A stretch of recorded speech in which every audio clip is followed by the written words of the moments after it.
What's going on, guys? Today I'm going to be giving you some tips on using the PP19 in Battlefield 3.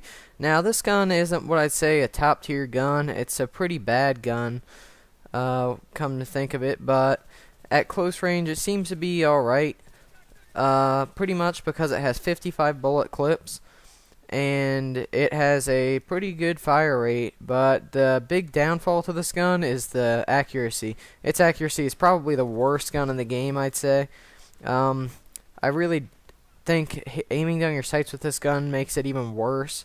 So what I like to use with this gun is the laser sight for that, because its aim down sight accuracy is just horrendous. And when you hip fire with it, it's not so bad. I don't know what it is about this gun, but it's just not accurate. I mean, the fire rate isn't too high and the recoil isn't too bad, but it's just not accurate.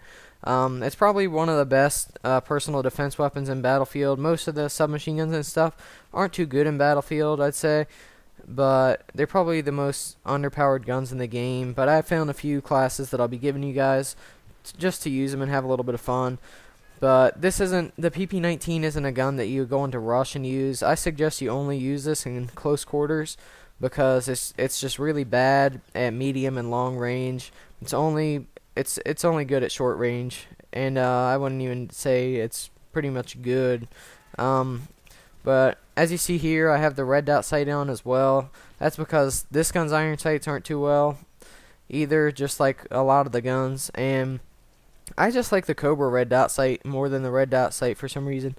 But yeah, and I say using a silencer will probably be the way to go with this gun because, well, you're gonna be at close quarters, and everyone on the map's gonna be in one small area, and they're all gonna notice that you're shooting on the map. So using a silencer would probably be the best thing to do, and for some reason it seems like it makes it more accurate as well.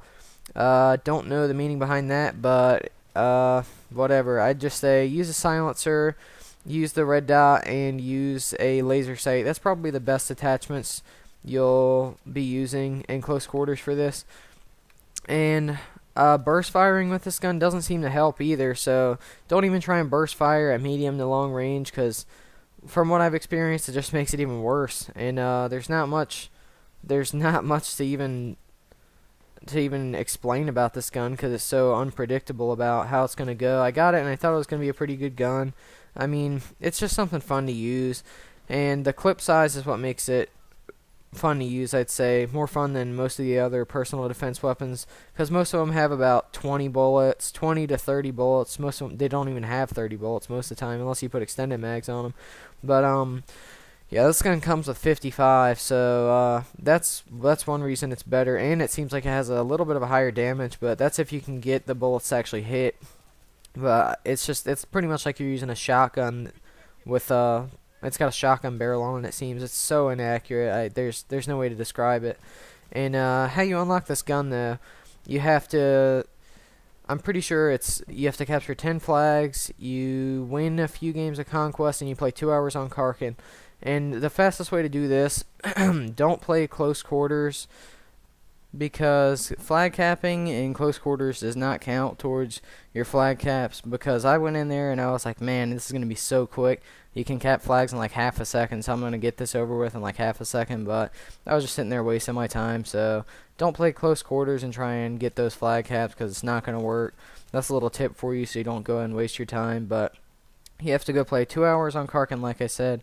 And how I suggest you do this is you go play a 24 hours on 24 hours on Strike at Karkin Conquest, and you get the engineer class, and you play with a squad, and go around in those vehicles, and just capture the flags. It does get really boring after a while, but it's just something you have to do, and playing with a squad would be the best way.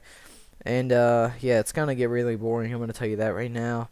But yeah, a good thing to use with this class would be the support class, because this gun uses up bullets a lot. It's pretty quick, so I already have squad ammo on my class, and using the ammo pack would still be a good idea, because you're just going to be going through ammo really quick. And a medic pack would not be a bad idea for close quarters. the main reason in my last video I said I like using crossbows, that's because that was a rush class. I pretty much play rush most of the time, and the crossbow's good because you can just shoot it at walls and stuff. Say someone's on the other side of a wall, you can just get your explosive bolt crossbow out, shoot that wall, and just go take that person out. And say your teammate disables a vehicle, it still takes like 2 more SMAWs to blow up a tank, so that extra stopping power from the crossbow helps out a lot. But the medic pack would be a pretty good idea at close quarters, so I suggest using that once you unlock this gun and you play close quarters with it. But anyways, this game's about to come to an end, and thanks for watching, and follow me on Twitter at Geo is my name. If you don't, I'm just going to delete it. I've been saying this. But thanks for watching, guys, and I'll see you next time.